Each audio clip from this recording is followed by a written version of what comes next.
بسم اللہ الرحمن الرحیم۔ سورۃ آل عمران کی آیت نمبر 44 ہے۔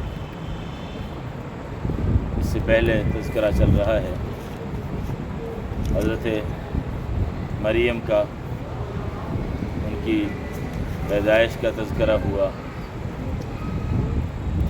اور ان کی خصوصیات کا تذکرہ ہوا،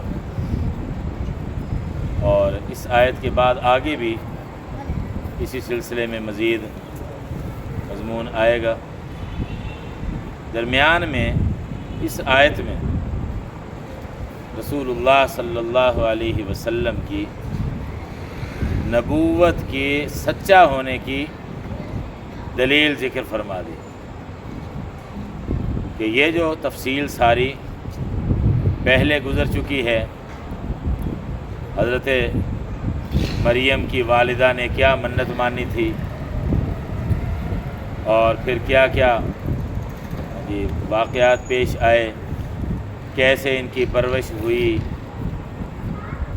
کیا کیا ان کو اللہ نے خصوصیات عطا فرمائی تھی، یہ سارے جو واقعات ہیں جب یہ پیش آئے تھے تو رسول پاک صلی اللہ تعالیٰ علیہ وسلم تو اس وقت وہاں موجود نہیں تھے، اور نہ ہی حضرت محمد صلی اللہ علیہ وسلم نے کوئی کتاب پڑھی ہے، نہ کسی اسکول میں گئے، نہ کسی مدرسے میں گئے، کسی تعلیمی ادارے میں نہیں گئے۔ اس بات کو سارے مانتے تھے۔ 40 سال مکے میں نبوت سے پہلے، 13 سال نبوت کے اعلان کے بعد، 53 سال تو مکے میں وقت گزرا ہے، اس کے بعد 10 سال مدینے میں گزرے ہیں۔ تو وہ جو 40 سالہ زندگی تھی اعلان نبوت سے پہلے، سب کے سامنے تھی، کسی استاد سے نہیں پڑھا، کوئی کتاب نہیں پڑھی، اسی لیے تو امی کہا گیا ہے۔ لیکن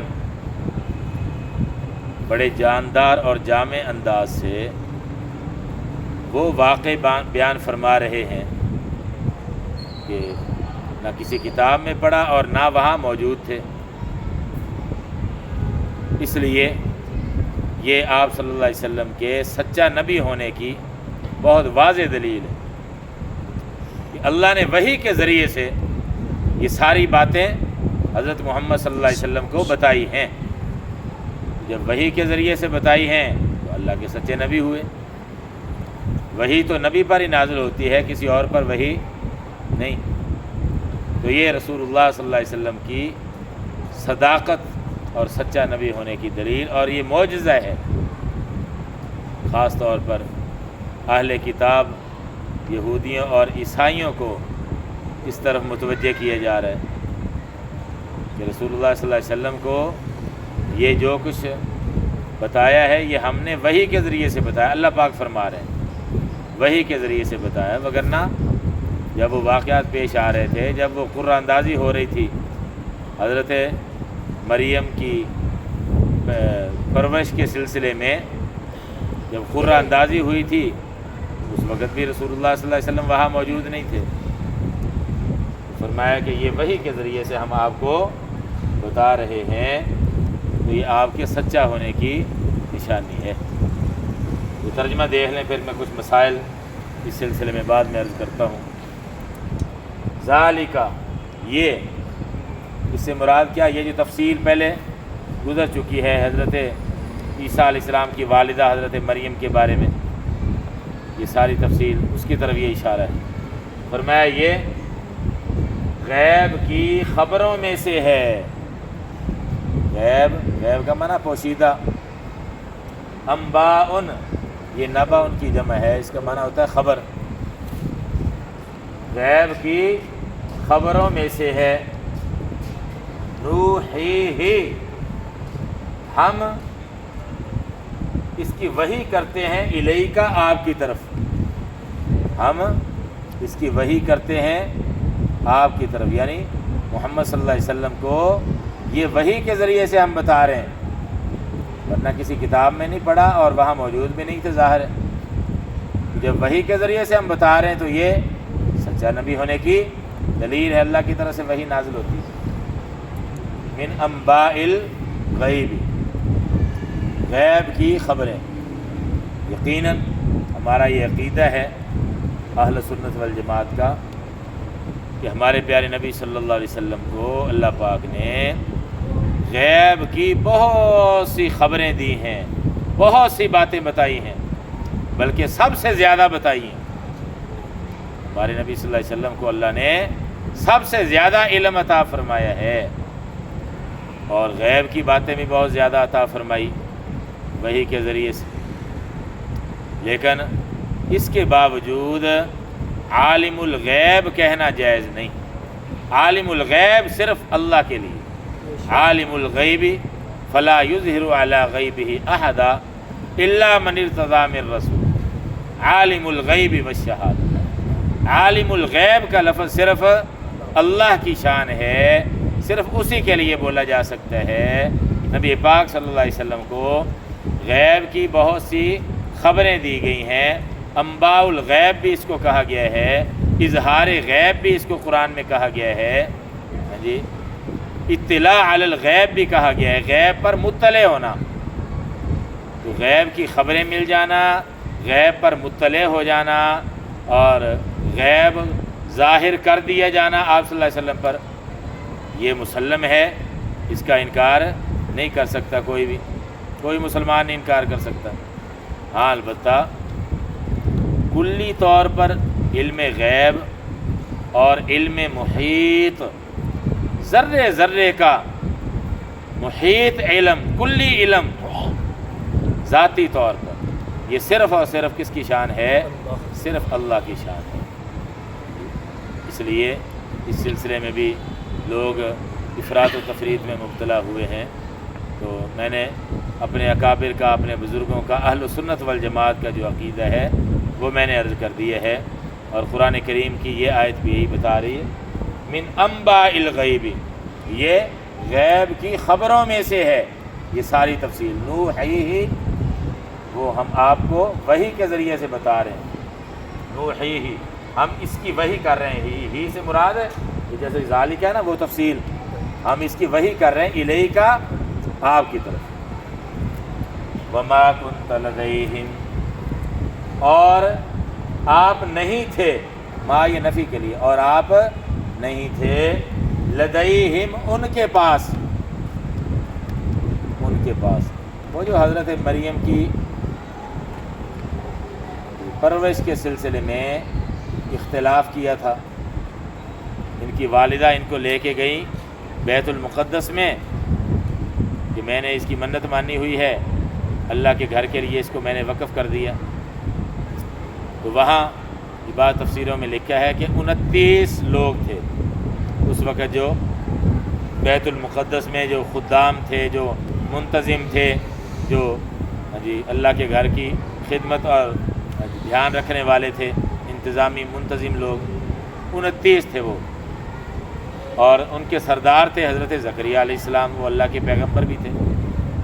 انہوں نے اپنے زیادہ اپنا حقدار ہونے کی یہ ترجیح کی وجہ یہ بیان کی کہ میرے گھر میں اس کی خالہ ہے، اور حدیث میں آتا ہے کہ خالہ بھی ماں ہی کی طرح ہوتی ہے، الخالۃ بمنزلۃ الام، فرمایا کہ خالہ بھی ماں ہی کی طرح ہوتی ہے، تو ماں کے بعد پرورش کا حق خالہ کا ہوتا ہے زیادہ، اس لیے حضرت زکریہ علیہ السلام نے یہ ترجیح کی وجہ بیان کر دی۔ لیکن چونکہ یہ ایک اعزاز تھا اس بچی کی خدمت اور اس کی پرورش، اور یہ بچی کس کی بیٹی تھی بھلا؟ بیت المقدس کے امام کی۔ حضرت مریم کے والد کون تھے؟ بیت المقدس کے امام تھے حضرت عمران، تو ان لوگوں کے وہ امام تھے لیکن اب فوت ہو گئے، تو ظاہری بات ہے جس کے پیچھے نمازیں پڑھی ہوتی ہیں دلی طبی طور پر محبت ہو جاتی ہے، ادب ہوتا ہے، محبت ہوتی ہے، دلی لگاؤ ہوتا ہے۔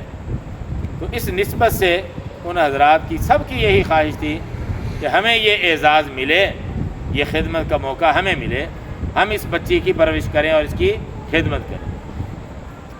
چنانچہ جب اتفاق نہ ہو سکا تو پھر یہ فیصلہ ہوا کہ قرہ اندازی کر لیتے ہیں۔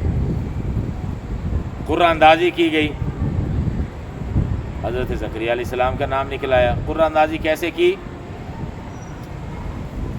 اذ یلقون اقلامہم، اور آپ نہیں تھے ان کے پاس جب، اس کا معنی جب، یلقون وہ ڈال رہے تھے، یہ القاء سے ہے، القاءن اس کا معنی ہوتا ہے ڈالنا، جب وہ ڈال رہے تھے اپنی قلمیں، اقلام یہ قلم کی جمع ہے، ہاں جی یہ بھی قلم ہے میرے ہاتھ میں جو ہے، صورتیں مختلف ہو سکتی ہیں، ایک قلم وہ ہوتی تھی کانے کی، تو قلم سب کو ہاں جی قلم ہی کہیں گے، صورت جو بھی ہو، لکھنے کا جو ذریعہ، جب وہ ڈال رہے تھے اپنی قلم میں۔ اچھا کس لیے ڈال رہے تھے؟ ایہم یکفلو، کہ ان میں سے کون کفالت کرے گا حضرت مریم کی، یکفلو کفالت کرے گا، یہ فعل مضارع ہے، کون کفالت کرے گا یعنی پرورش کرے گا، کون سنبھالے گا حضرت مریم کو۔ اچھا تو صورت کیا ہوئی تھی قرہ اندازی کی؟ قلم تھے ہر ایک کے، اور لکھا ہے مفسرین نے کہ یا تو ان قلموں پر اپنا اپنا نام لکھا ہوا تھا ہر ایک نے، یا کوئی خاص نشانی لگائی ہوئی تھی، قلم متعین کیا ہوا تھا۔ تو نہر اردن میں یہ قرہ اندازی کی گئی، اس میں قلم ڈال دیے گئے، 29 افراد تھے، وہ سب نے اپنے اپنے قلم اس میں ڈالے، تو حضرت زکریا علیہ السلام کا جو قلم تھا وہ الٹی سمت بہنا شروع ہو گئی، باقی تو جس طرف پانی جا رہا تھا اسی طرف بہہ گئے، لیکن حضرت زکریا علیہ السلام کا جو قلم تھا وہ الٹی جانب، اور اس سے پھر پتہ چل گیا کہ حضرت زکریا علیہ السلام زیادہ حقدار ہیں۔ یہ صورت بنی تھی قرہ اندازی کی۔ اب قرہ اندازی کا حکم کیا ہے ہماری شریعت میں، یہ بات میں بتاتا ہوں، یہ ترجمہ پہلے پورا کر دیں۔ اور آپ نہیں تھے ان کے پاس، یہ لفظ ہے لدا، اکیلا ہو تو لدا، لدا کا معنی پاس، جیسے عندہ کا لفظ ہے نا، عندہ ربہم، عندہ، اسی طرح یہ بھی ہے، یہاں ملا کر ہم ضمیر کے ساتھ ملا کر پڑھیں گے لدئی۔ اور آپ نہیں تھے ان کے پاس جب وہ ڈال رہے تھے اپنے قلم، کہ ان میں سے کون کفالت کرے گا حضرت مریم کی۔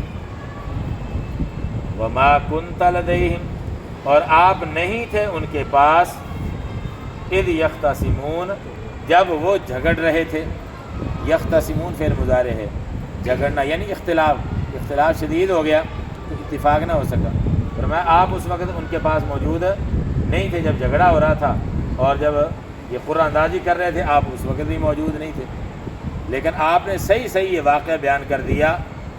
کیسے کیا؟ اللہ نے وحی کے ذریعے سے آپ کو بتایا، یہ واقعہ صحیح بیان کر دیا، وحی کے ذریعے سے بتایا گیا، تو آپ کے سچا نبی ہونے کی یہ بہت واضح دلیل ہے۔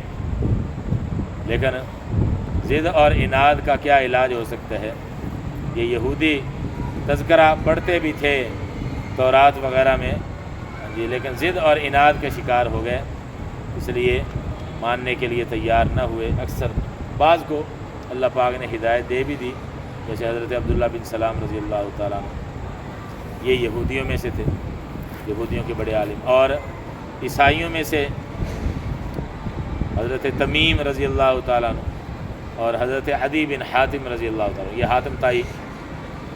حاتم تائی جو بڑا سخت سخی مشہور ہے، یہ نبی پاک صلی اللہ علیہ وسلم سے پہلے گزرا ہے، عیسائی تھا، یعنی عیسیٰ علیہ السلام کا پیروکار، اس کا بیٹا تھا یہ عدی بن حاتم، تو یہ رسول اللہ صلی اللہ علیہ وسلم کے زمانے میں تھا، تو پہلے شروع میں یہ بھی عیسائی تھا، لیکن پھر اللہ نے اس کو اسلام کی توفیق عطا فرمائی، تو یہ بھی صحابی بنے، حضرت عدی بن حاتم رضی اللہ تعالی عنہ۔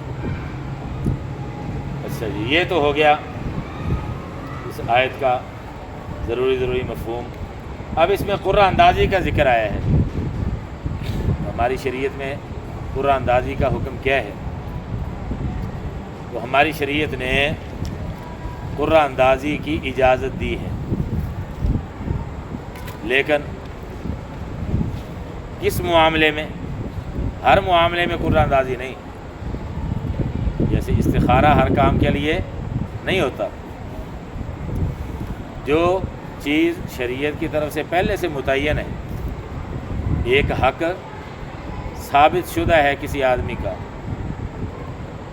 اب اس کے بارے میں قرآن اندازی کریں جی یہ اس کو دیں یا اس کو دیں، ظاہر ہے کہ یہ تو فضول بات ہوگی نا، اس کی تو قرآن اندازی جائز نہیں۔ حق کو ثابت کرنے کے لیے قرآن اندازی جائز نہیں، ہاں ثابت شدہ حق ہے، اس میں تعیین اور ترجیح کے لیے قرآن اندازی کی اجازت ہے۔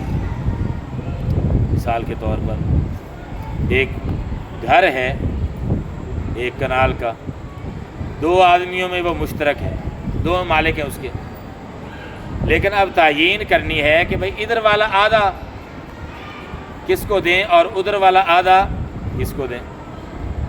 مالک دونوں ہیں برابر درجے میں، مکان دونوں کا ہے، تو اب اس میں قرعہ اندازی اس لحاظ سے کرنا جائز ہے کہ ادھر والا جو آدھا ہے یہ کس کو دیں اور ادھر والا کس کو دیں، قرعہ اندازی کر کے جس کے نام یہ ادھر والا نکلا ہے وہ اس کو دے دیا جائے، اور وہ ہیں دونوں برابر ہی، کمی بیشی جائز نہیں، حصہ برابر ہی ہوگا دونوں کا، بس یہ تعیین کے لیے قرعہ اندازی کی جا رہی ہے۔ اسی طرح دو قلم ہیں اور دو آدمی ان کے مالک ہیں، یہ مشترک ہے ان کے درمیان، اب یہ قلم کس کو دینا ہے دوسرا کس کو دینا ہے، قیمت دونوں کی برابر ہے، حق دونوں پر برابر ہے ان کا، آدھا آدھا، اب قرعہ اندازی کے ذریعے سے تقسیم کیا جا سکتا ہے کہ ایک اس کو دے دیا جائے دوسرا اس کو دے دیا جائے، تو یہ تو ہے قرعہ اندازی جائز۔ لیکن اگر قرعہ اندازی اور رسول اللہ صلی اللہ علیہ وسلم سے ثابت بھی ہے، حدیث میں آتا ہے کہ رسول اللہ صلی اللہ علیہ وسلم جب سفر میں جاتے تھے نا تو بیویوں میں قرعہ اندازی کرتے تھے، اور یہ مسئلہ ذہن میں رکھیں، یہ جو بیویوں میں عدل و انصاف کا حکم ہے نا، کہ برابر درجے میں سب کے حقوق ادا کیے جائیں، جو اپنے بس میں ہے، جو چیز اپنے بس میں ہے اس کے لحاظ سے شریعت نے پابند کیا خامند کو کہ ساری بیویوں میں برابری کرے، اور جو غیر اختیاری چیز ہے اس میں برابری کا حکم نہیں ہے۔ مثلا خرچے وغیرہ کے حساب سے، شب باشی کے اعتبار سے برابری کرتا ہے، لیکن دل کا زیادہ رجحان غیر اختیاری طور پر کسی ایک کی طرف ہے، جیسے رسول اللہ صلی اللہ علیہ وسلم کا دل کا زیادہ رجحان حضرت عائشہ رضی اللہ تعالیٰ عنہ کی طرف تھا، یہ غیر اختیاری چیز ہوتی ہے، یہ معاف ہے، لیکن جو اپنے اختیار میں ہیں چیزیں ان کے لحاظ سے برابری کرنا سب میں ضروری ہے۔ اس لیے رسول اللہ صلی اللہ علیہ وسلم نے یہ دعا اللہ پاک سے مانگی تھی، اے اللہ جو کچھ میرے بس میں ہے، جو میرے اختیار میں ہے، تو اس چیز میں تو میں برابری کرتا ہوں، انصاف کرتا ہوں بیویوں میں، لیکن جو میرے اختیار میں نہیں ہے اے اللہ اس معاملے میں میرا مواخذہ نہ کرنا، اس معاملے میں میری پکڑ نہ فرمانا، وہ یہی غیر اختیاری طور پر دل کا رجحان ایک طرف ہو جائے۔ حضرت یعقوب علیہ السلام کے دل کا رجحان اسی طرح غیر اختیاری طور پر کس طرف تھا؟ حضرت یوسف علیہ السلام کی طرف۔ بیٹوں میں بھی برابری کا حکم ہے، اولاد میں بھی جی، لیکن غیر اختیاری طور پر حضرت یوسف علیہ السلام سے محبت زیادہ تھی، تو یہ دل پر اللہ پاک کا کنٹرول ہے۔ ہاں جو کچھ اپنے اختیار میں ہو، بس میں ہو، اس میں تو برابری۔ اچھا، لیکن سفر میں اگر خامن جاتا ہے تو سفر میں یہ برابری ضروری نہیں ہے، یہ جو برابری کا حکم ہے وہ دوسری چیزوں میں ہے، خرچے وغیرہ کے حساب سے یا رہنے کے اعتبار سے، ایک رات ایک کے پاس ٹھہرتا ہے، دوسرے کے پاس ٹھہرتا ہے، اس طرح سے، یا 2 راتیں ہر ایک کے پاس، یا 3 راتیں ہر ایک کے پاس، یوں تقسیم کیا ہوا ہے، ٹھیک ہے۔ لیکن اگر سفر میں جاتا ہے تو ہاں جی بیویوں کو سب کو ساتھ لے جانا یہ کوئی ضروری نہیں، ہاں اس میں پھر بہتر یہ ہے کہ قرعہ اندازی کر لیجیے، اور رسول اللہ صلی اللہ علیہ وسلم بھی یہ قرعہ اندازی فرما لیتے تھے حالانکہ واجب نہیں تھی، بیویوں کو ساتھ لے جانا سفر میں واجب نہیں تھا، قرہ اندازی بھی واجب نہیں تھی، ضروری نہیں تھی، لیکن ذرا دل کے ان کے دلوں کے اطمینان کے لیے رسول اللہ صلی اللہ علیہ وسلم قرہ اندازی فرما لیتے تھے، جس بیوی کا نام نکل آیا اس کو سفر میں ساتھ لے جایا کرتے تھے، اس لیے قرہ اندازی جائز ہے۔ ہاں اس میں کوئی جوئے کی صورت نہ ہو، کوئی سود کی صورت نہ ہو، کسی کی حق شکنی نہ ہو رہی ہو، جیسے یہ بعض کمیٹیاں ہوتی ہیں نا، یہ بولی والی کمیٹی، پیسے دیتا پورے ہے، اس کو ملتے تھوڑے ہیں، تو یہ کیا بن جائے گا؟ سود بن جائے گا۔ سود نہ ہو، جوا نہ ہو، کسی پر زیادتی نہ ہو رہی ہو، تو ایسے قرہ اندازی کی اجازت ہے۔ تو آج کل ہمارے معاشرے میں بہت سی اس کی صورتیں چل رہی ہیں، اب وہ ساری تفصیل سے بیان کرنے کا یہ موقع نہیں، وقت بہت لگ جائے گا، اس لیے اگر کسی کو کوئی پیش آئے، کوئی صورت سامنے آئے تو اس کے بارے میں سوال کیا جا سکتا ہے۔ جی انشاءاللہ آتا ہوگا تو بتا دوں گا، نہیں آتا ہوگا تو بڑے حضرات سے، استادوں سے پوچھ کے آپ کو بتا دیں گے۔ تو اس لیے یہ جو انعامی بانڈ اور پتہ نہیں لاٹریاں اور کیا کچھ آج کل چل رہا ہے، اور اس میں بہت ساری صورتیں ناجائز اور حرام ہیں، اللہ پاک ہم سب کو ہر قسم کے ناجائز کاموں سے بچنے کی توفیق۔ الحمدللہ رب العالمین والصلاۃ والسلام علی رسولہ الکریم۔ ربنا آتنا فی الدنیا حسنۃ وفی الآخرۃ حسنۃ وقنا عذاب النار۔ رب اغفر وارحم وانت خیر الراحمین۔ اللہم اعنا علی ذکرک وشکرک وحسن عبادتک۔ صلی اللہ تعالی علی خیر خلقہ محمد وآلہ واصحابہ اجمعین، آمین برحمتک یا ارحم۔